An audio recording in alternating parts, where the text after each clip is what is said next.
everyone, it's Bob Crossan. I'm the editorial director for Wastewater Digest, and I'm joined today by Katie Peach. She is North American domain leader for potable and advanced reuse for Veolia Water Technologies and Solutions. Thanks so much for being here, Katie. Thanks for having me. I'm excited to be here. Yeah, and congratulations, you're one of our 2023 WWD Young Pros, which is why we're actually interviewing you today. We wanted to pick your brain and your personality on all things water, wastewater, and what you see for the future of the industry. So thanks for being here. We appreciate that time. Awesome. Thank you. It was a great honor to be recognized. So I'm excited to be here. Yeah.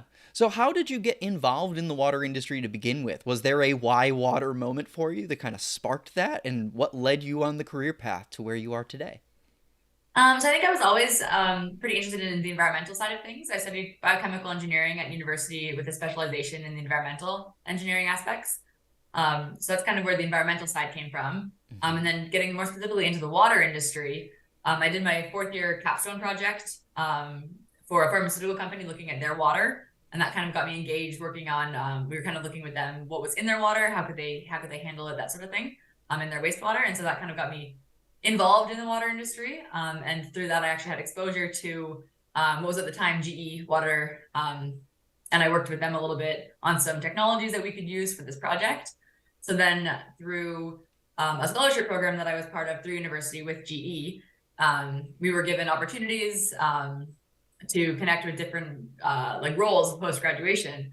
And this role came up with GE Water after I'd spoken with some of these people for this project. And so that was kind of a clandestine opportunity to get engaged with that. So that's kind of how I got into my role originally at a university. So it was kind of through those connections there. And yeah, I just really liked water. I've always been into the environment and being outside, all those things. And I think that sustainability and environmental aspects are really important to us all, especially nowadays. So I think that that's something I really wanted to spend my time in and focus on.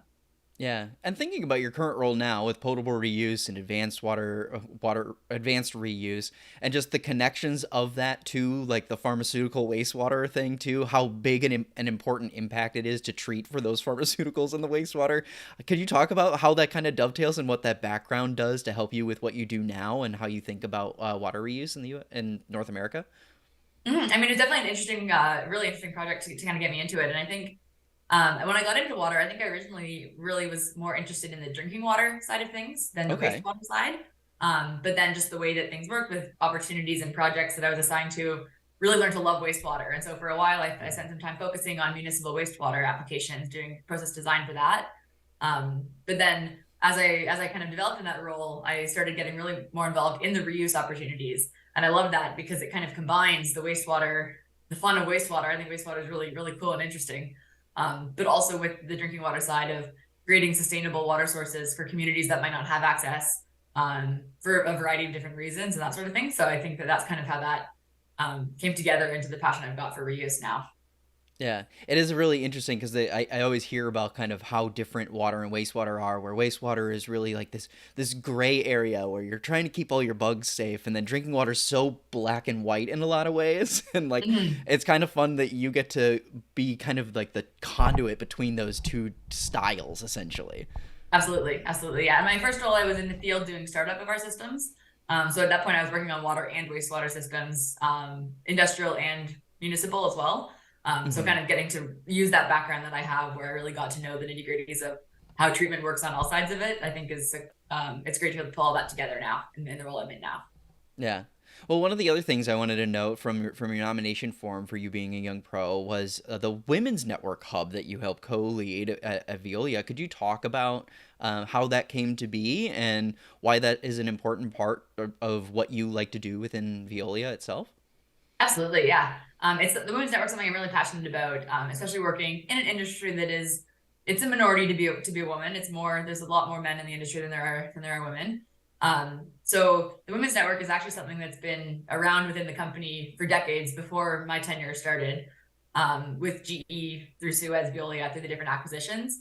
But I got more involved. I kind of even from the beginning I would attend events and I really liked what the network did. But I got a lot more involved in 2018 when I joined.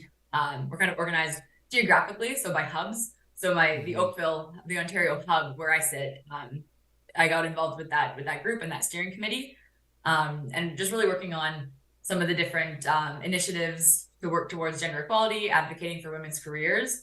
And one of the things that really took off through the pandemic actually was this initiative that I started with a coworker of mine called Powerful Podcasts, we were calling it. So like Okay. a book club, but for podcasts. So what we were doing was picking a podcast each month, listening to it on our own, and then getting together to discuss it. And it started actually as a very casual in the office thing in winter or fall of 2019. I think we had maybe 3 sessions where we would just get our lunches together and discuss these podcasts on gender diversity topics. And then the pandemic happened and we had to pivot and it became virtual. But through that, it was a really cool opportunity because that really opened it up geographically. We're a very North American and global company with people all across the world. And we had engagement from people all across the world with this initiative. And it was really even further sparked my interest in this topic of diversity and inclusion in the workplace, learning about different issues that people face in different parts of the world, different things that different minority groups encounter in the workplace and that sort of thing. So that really kind of sparked that interest. And then in fall of 2020, I was asked to take on the co-leadership of our Ontario hub. And I was really excited to kind of take a deeper role with the network as well. So I've been doing that since then and leading a steering committee, co-leading with a coworker of mine. And we've got about 15 women on the steering committee who are really passionate about this as well, organizing different events throughout the year that focus on, having conversations about diversity in the workplace, as well as advocate ways to like leadership training opportunities for different women, mentorship, that sort of thing. And it's a great group of people to work with. And it's really fun to see the passion that we all bring, both for the work we do in the water industry, as well as for towards diversity in the workplace. Yeah. When I think about the diversity programs, it's often so siloed within a specific region. So the idea that you get the global perspective on these kinds of issues is really fascinating to me. I'd never really thought about how important it is to get that type of perspective to inform any ideas that you have on that. That's oh man, that's just really cool. We are a little bit, the way that the organizations work, it is more North American, but it was really cool through some of these initiatives to be able to pull in folks from all across the globe and see what issues are the same that people encounter, and also what issues are different, because there's a lot that's the same and a lot that's different. Yeah, exactly. That's kind of what was my point. Like, even if you only had one person from like Europe or something, still you have a European perspective that you don't normally Absolutely. get. Yeah, it was really neat. Yeah. Well, what about outside of the office? What do you have some hobbies that you do to relax or take some of the stress off, so to speak? So I think, as I mentioned, I love spending time outdoors. That's always been something I've been really passionate about. To things like camping and hiking. And then another thing that have been very involved in is endurance sports. So things like cycling, running, and triathlon. Those are some of my main sports that I focus on. And I've actually had the opportunity to travel and race a couple of half Ironman races around the world, world championship races around the world. So I got to travel to South Africa in 2018 and then France in 2019 to race in those places at that level. And that was really cool. It's something that I find is really fun to be able to push myself in a different way outside of the work focus and really, kind of push myself to those limits and meet new people and encounter new places and all that sort of thing. Yeah. We'll have to talk off camera about cycling because I'm a cyclist myself. So Absolutely. I will talk all day about cycling. I know, as cyclists are wont to do, talking about their bikes for hours on end. Absolutely. So, moving a little bit more back to the industry, how do you feel your generation will influence the industry? And if you're managing any people who are with like the generation that's coming after you, how do you think they're going to influence it too? I'm really hopeful, I think, about the way that, as you kind of said, like my generation and the generations after me will influence the industry. I think people are really starting to say no to the status quo and using creativity and determination to challenge how things have been done, and to really make meaningful impact and find solutions to some of the, I think, rather monumental environmental challenges that are in front of us. And so I think that's really, really great to see. And I think the same thing in terms of, as we talked about with equity, diversity, and inclusion as well, kind of really challenging the way that things have been and starting to make meaningful change to bring more equity into our workplaces as well. And that's one of the great things that I've been really enjoying with the Women's Network is we've got a lot of engagement from our younger folks, our interns and new grads, that sort of thing as well. And really seeing the passion and energy that they bring, I think, is really, really inspiring. Yeah, and kind of dovetailing with this, like talking about that next generation of workforce. I know that hiring and retention are like this big stress point. I feel like across all industry right now, but especially in water and wastewater, where you have a lot of people with 30 plus years of experience who are starting to retire, and like, what are we going to do about the legacy knowledge? How do we get new people to fill these roles, and how do we hold on to them too? Because they're very quick to jump to something else if they think the grass is going to be greener. Do you have any, as a WWD Young Pro, do you have a message to employers about ways that they can approach that? Maybe starting a hub like you're talking about is a way to engage them and keep that retention. Absolutely. I think engagement is really important. And I think that young talent are really looking for opportunities to make a difference in the environment in particular in this industry. And so I think understanding how the work that we're doing connects to that greater meaning, I think is really important for the newer generation. And really wanting to know like how what we're doing is actually going to make a change and make meaningful change. Um, I think also looking for the opportunity to learn and develop, I think, is really important. People are really hungry for those opportunities.